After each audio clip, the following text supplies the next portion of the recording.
Hi friends, welcome to another video of face vlogs. അപ്പോൾ നമ്മൾ കുറേ നാളുകളായി കണ്ടിട്ട് ഞാൻ ആനുവൽ ലീവൊക്കെ ആയിരുന്നു. അപ്പോൾ ഒരു 1 മന്ത് നാട്ടിലായിരുന്നു. അതുകൊണ്ടൊക്കെയാണ് നമുക്ക് വീഡിയോ ഒന്നും ചെയ്യാൻ പറ്റാഞ്ഞത് കേട്ടോ. പിന്നെ നമ്മുടെ ഇവിടുത്തെ നിങ്ങളെല്ലാവരും കേൾക്കുന്നുണ്ടാവും, ഇവിടുത്തെ പൊളിറ്റിക്സ് ഒക്കെ ചെറുതായിട്ട് മാറി, വേറെ പാർട്ടിയായി. അവർ ചൈനയെ സപ്പോർട്ട് ചെയ്യുകയാണ്, ഇന്ത്യനെ എല്ലാവരും പുറത്താക്കുകയാണെന്നൊക്കെ പറഞ്ഞിട്ട് നിങ്ങൾ കുറേ ന്യൂസുകളൊക്കെ കേട്ടിട്ടുണ്ടാവും. അപ്പോൾ അതിൻ്റെ അപ്പോൾ ആ പ്രോസസ്സ് നടക്കുന്നതിൻ്റെ സമയത്ത് കുറച്ച് ജോബ് സ്കാസിറ്റി ഒക്കെ വന്നിട്ടുണ്ടായിരുന്നു കേട്ടോ, അത് സത്യമാണ്.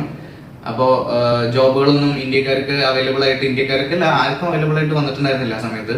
അപ്പോൾ അതിന്റെ ചെറിയൊരു പ്രശ്നം ഉണ്ടായിരുന്നു, അതൊക്കെ മാറി. ഇപ്പൊ നമ്മൾ നമ്മുടെ ഇവിടെ ന്യൂസ് കാണുന്ന പോലത്തെ അത്ര വലിയ പ്രശ്നങ്ങളൊന്നും ഇവിടെ ഒന്നും ഇല്ല. ഇവിടെ ആൾക്കാർക്ക് അവിടെ നിന്ന് ഇപ്പൊ എന്റെ വീട്ടിൽ നിന്നൊക്കെ വീട്ടുകാർ പറയുമ്പോഴാണ് നമ്മളിവിടെ എങ്ങനെ നടക്കുന്നുണ്ടോ എന്നറിയുന്നത്. അതുകൊണ്ട് അങ്ങനത്തെ കാര്യങ്ങളിലൊന്നും നിങ്ങൾ പേടിക്കേണ്ട ആവശ്യമില്ല കേട്ടോ. അതുപോലെ നമ്മൾ വീഡിയോ ചെയ്യാതിരിക്കുന്ന സമയത്ത് കുറെ പേര് അന്വേഷിച്ചായിരുന്നു. അപ്പൊ അവർക്കൊക്കെ തിരിച്ച് ഒരു അന്വേഷണം പറയുന്നുണ്ട്. അതുപോലെ തന്നെ എല്ലാവർക്കും സുഖമാണെന്ന് വിചാരിക്കുന്നു. എനിക്കിവിടെ സുഖമാണ്. നമുക്കിവിടെ ജോബ് ഓപ്പർച്യൂണിറ്റീസ് ഒക്കെ ഇപ്പോൾ വന്നു തുടങ്ങിയിട്ടുണ്ട്, ഇഷ്ടംപോലെ വന്നു തുടങ്ങിയിട്ടുണ്ട് കേട്ടോ. അപ്പോൾ ഞാൻ ഇനി ഫ്രീക്വന്റ് ആയിട്ട് ഓരോ അപ്ഡേറ്റുകൾ നിങ്ങൾക്ക് തരുന്നതാണ്. അപ്പോൾ അതുപോലെ തന്നെ ഇപ്പോൾ ജോബിന്റെ കാര്യങ്ങൾ, അപ്ഡേറ്റിന്റെ കാര്യം പറഞ്ഞപ്പോൾ കുറെ പേര് എന്നെ ചോദിച്ചു, നമുക്ക് എന്താ ഒരു വാട്സപ്പ് ഗ്രൂപ്പോ ഒരു കമ്മ്യൂണിറ്റി ഒന്നും ഇല്ലാത്തതെന്ന് ചോദിച്ചിട്ടുണ്ടായിരുന്നു. അപ്പോൾ ഞാനതങ്ങനെ ആലോചിച്ചപ്പോൾ ഇപ്പോൾ ഈ വീഡിയോ ചെയ്യുന്നത് ഞാനിപ്പോൾ വീക്ക്ലി ബേസിൽ അല്ലെങ്കിൽ ചിലപ്പോൾ മന്ത്ലി ടോയ്സ് ഒക്കെ ആയിട്ടായിരിക്കും ഞാൻ വീഡിയോ ചെയ്യുന്നത്. അപ്പോൾ അങ്ങനെ ചെയ്യാൻ പറ്റാത്ത സമയത്ത്, ആ ഗ്യാപ്പിൽ ചെയ്യാൻ പറ്റാത്ത സമയങ്ങളിലെ ഗ്യാപ്പിൽ നമുക്ക് കുറെ വേക്കൻസികൾ വന്ന് പോകുന്നുണ്ട്. അപ്പൊ അത് എല്ലാം കൂടി കമ്പൈൻ ചെയ്ത് ഒരു വീഡിയോ എടുക്കാനുള്ള സമയം ചിലപ്പോൾ എനിക്ക് കിട്ടില്ല. അപ്പൊ ആ ഒരു വേക്കൻസികളൊക്കെ എനിക്ക് ഇപ്പോൾ ഒരു കമ്മ്യൂണിറ്റി, വാട്സപ്പ് കമ്മ്യൂണിറ്റി ഉണ്ടെങ്കിൽ എനിക്ക് അതിലേക്ക് പോസ്റ്റ് ചെയ്യാം. അപ്പൊ നിങ്ങൾക്കത് നോക്കാം. നിങ്ങൾക്ക് അവൈലബിൾ ആയിട്ടുള്ള ജോലികളാണ്, അല്ലെങ്കിൽ നിങ്ങൾക്ക് പറ്റുന്ന ജോലികളാണെങ്കിൽ നിങ്ങൾക്ക് അത് ഓട്ടോമാറ്റിക്കലി അപ്ലൈ ചെയ്യാലോ. അപ്പൊ അതിനുവേണ്ടി ഞാൻ ഒന്ന് ആലോചിച്ചപ്പോൾ നമുക്കൊന്ന് തുടങ്ങിയാലോ എന്ന് വിചാരിച്ചിട്ട് ഞാനിപ്പോൾ ഇരിക്കുന്നുണ്ട്. അപ്പോൾ ഞാൻ അതിന്റെ ലിങ്ക്, വാട്സപ്പ് കമ്മ്യൂണിറ്റിയാണ് തുടങ്ങാൻ ഉദ്ദേശിക്കുന്നത്. അതിന്റെ ലിങ്ക് ഞാൻ അതിന്റെ ഡിസ്ക്രിപ്ഷൻ ബോക്സിൽ കൊടുക്കാം. അപ്പോൾ നിങ്ങൾ അത് പോയിട്ട് ജോയിൻ ചെയ്യാം. എല്ലാ ദിവസവും ഞാൻ ഇതുപോലെ വേക്കൻസികൾ വരുമ്പോൾ അപ്ഡേറ്റ് ചെയ്യുന്നതാണ് കേട്ടോ. കഴിഞ്ഞ പ്രാവശ്യം ഇതുപോലെ എനിക്ക് സിവിൽ എഞ്ചിനീയറിന്റെ വേക്കൻസി വന്നപ്പോൾ കുറെ പേര് എന്നോട് ചോദിച്ചായിരുന്നു, സിവിൽ എഞ്ചിനീയറിംഗ് ഉണ്ടോ എന്ന് ചോദിച്ചായിരുന്നു. പക്ഷെ ആ സമയത്ത് ആരാ ചോദിച്ചതെന്ന് അറിയില്ല. കുറെ പേര് മെസ്സേജ് ചെയ്യുന്നുണ്ട്, ആരാ സിവിൽ എഞ്ചിനീയറിംഗിന്റെ ചോദിക്കുന്നത് അറിയാത്തതുകൊണ്ട് എനിക്കത് പറയാനും പറ്റിയില്ല.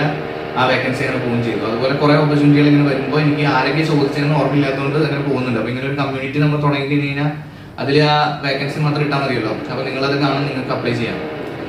അതുപോലെ തന്നെ ഞാൻ എൻ്റെ മൊബൈൽ നമ്പർ ഞാൻ ഇതിലെ ഡിസ്ക്രിപ്ഷൻ ബോക്സിൽ കൊടുക്കാം. അപ്പൊ എന്തെങ്കിലും ഡൗട്ടൊക്കെ ഉണ്ടെങ്കിൽ നിങ്ങൾക്ക് ചോദിക്കാം കേട്ടോ. അപ്പൊ ഇന്നത്തെ എന്തൊക്കെയാണ് വേക്കൻസികൾ നമുക്ക് നോക്കാം. അപ്പോൾ ആദ്യം തന്നെ ദിഗളി മാൾഡീവ്സ് എന്ന് പറഞ്ഞൊരു റിസോർട്ടിലേക്ക് കേട്ടോ ജോബ് ഓപ്പർച്യൂണിറ്റീസ് വന്നേക്കുന്നത്. അപ്പോൾ ഇതിൽ ഇലക്ട്രോണിക് ടെക്നീഷ്യനെയാണ് അല്ലെങ്കിൽ ഇലക്ട്രീഷ്യനെയാണ് ചോദിച്ചേക്കുന്നത്. അപ്പോൾ ഇതിൽ കാണുന്ന ക്വാളിഫിക്കേഷനൊക്കെ ഉള്ളവർക്ക് അപ്ലൈ ചെയ്യാം.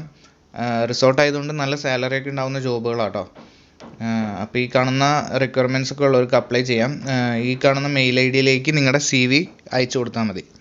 അടുത്ത ജോബ് വന്നിരിക്കുന്നത് ഇവിടെ അടുത്തുള്ള ഒരു ഹോട്ടലാട്ടോ. അത് റിസോർട്ടല്ല, മാലയിലാണ്. ഇപ്പോൾ നമ്മുടെ ക്യാപിറ്റലിൽ തന്നെയാണ്. ഇപ്പോൾ ഇവിടെ ഹൗസ് കീപ്പറിൻ്റെ വേക്കൻസി ചോദിച്ചിട്ടുണ്ട്, പിന്നെ മെയിൻ്റെനൻസ് ടെക്നീഷ്യൻ്റെ വേക്കൻസി ചോദിച്ചിട്ടുണ്ട്. അപ്പോൾ ഹൗസ് കീപ്പറുടെ കാര്യം അവർ പറയുന്നത് O ലെവൽ എന്ന് പറഞ്ഞു കഴിഞ്ഞാൽ നമ്മുടെ +2 ആണ്. ഞാൻ എൻ്റെ വീഡിയോയിൽ പറഞ്ഞിട്ടുണ്ട്, ഇവിടുത്തെ O ലെവൽ എന്ന് പറഞ്ഞാൽ നമ്മുടെ +2 ആണ് ചോദിക്കുന്നത്. അപ്പോൾ +2 കഴിഞ്ഞ് ഇന്ന എക്സ്പീരിയൻസ് ഒക്കെ ഉള്ളവർക്കും അപ്ലൈ ചെയ്യാം. വെയിറ്റേഴ്സിനൊക്കെ വേക്കൻസി വന്നിട്ടുണ്ട്.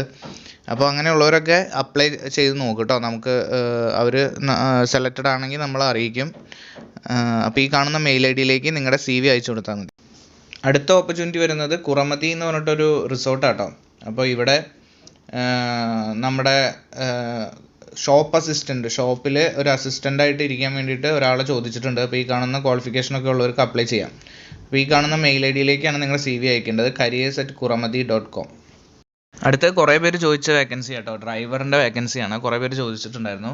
അപ്പോൾ ഈ കാണുന്ന വാലിഡ് ലൈസൻസ് വേണം, B1 B2 കാറ്റഗറിയിലെ, പിന്നെ 2 വർഷം എക്സ്പീരിയൻസ് വേണം. അങ്ങനെയുള്ളവർക്കൊക്കെ അപ്ലൈ ചെയ്യാം കേട്ടോ. ഈ കാണുന്ന മെയിൽ ഐ ഡിയിലേക്ക് അപ്ലൈ ചെയ്താൽ മതി. ചെറുതായിട്ട് ഇംഗ്ലീഷ് സംസാരിക്കാനും അറിയണം കേട്ടോ. അടുത്ത വേക്കൻസി വരുന്നത് നമ്മൾ ട്രീ ടോപ്പ് എന്ന് പറഞ്ഞ ഹോസ്പിറ്റലിലേക്ക് കേട്ടോ. അപ്പോൾ സീനിയർ റവന്യൂ അഷുറൻസ് ഡിപ്പാർട്ട്മെൻറ്റിലേക്കാണ് വരുന്നത്. ഇപ്പോൾ ഡിപ്ലോമ ഓർ ഡിഗ്രി ആണ് അവർ ചോദിച്ചേക്കുന്നത്. ഇപ്പോൾ ഈ ഫൈനാൻസ് ഡിപ്പാർട്ട്മെൻറ്റിൽ. അപ്പോൾ അവർ ജോബ് സ്പെസിഫിക്കേഷനൊക്കെ കൊടുത്തിട്ടുണ്ട്, ഇങ്ങനത്തെ കാര്യങ്ങളൊക്കെ ചെയ്യണമെന്ന് പറഞ്ഞിട്ടുണ്ട്. അപ്പോൾ ഇവർ നല്ലൊരു സാലറി പാക്കേജ് കേട്ടോ തരുന്നത്. 15,420 റുപ്പിയാണ് തരുന്നത്. അതായത് നമ്മുടെ ഒരു 82,000 രൂപയുടെ അടുത്തൊക്കെ എത്തും കേട്ടോ. അത് മാത്രമല്ല 30 days പെയ്ഡ് ആനുവൽ ലീവ് ഉണ്ട്, മെഡിക്കൽ ഇൻഷുറൻസ് ഉണ്ട്, മീൽ ഡ്യൂട്ടി സമയത്ത് മീലും ഫ്രീ ഒക്കെ കേട്ടോ. അപ്പോൾ അങ്ങനത്തെ കാര്യങ്ങൾ കുറേ ഉണ്ട്. അപ്പോൾ ഈ അങ്ങനെ കാണുന്നവർ നിങ്ങളുടെ CV ഈ careers@treetophospital.com സെൻഡ് ചെയ്യാം കേട്ടോ. അപ്പോൾ ഇതൊക്കെയാണ് കേട്ടോ നമ്മുടെ ഇന്നത്തെ ഓപ്പർച്യൂണിറ്റീസ്. അപ്പോൾ ഞാനിനി ഫ്രീക്വൻ്റ് ആയിട്ട് അപ്ഡേറ്റുകൾ തരാം. നിങ്ങളപ്പോൾ ഞാൻ ആ വാട്സപ്പ് കമ്മ്യൂണിറ്റിയിൽ ജോയിൻ ചെയ്യുക. അപ്പോൾ അതിലെപ്പോഴും ഞാൻ അപ്ഡേറ്റ് ചെയ്യുന്നതാണ്. അപ്പോൾ നമുക്ക് വീണ്ടും കാണാം. അപ്പോൾ ബൈ.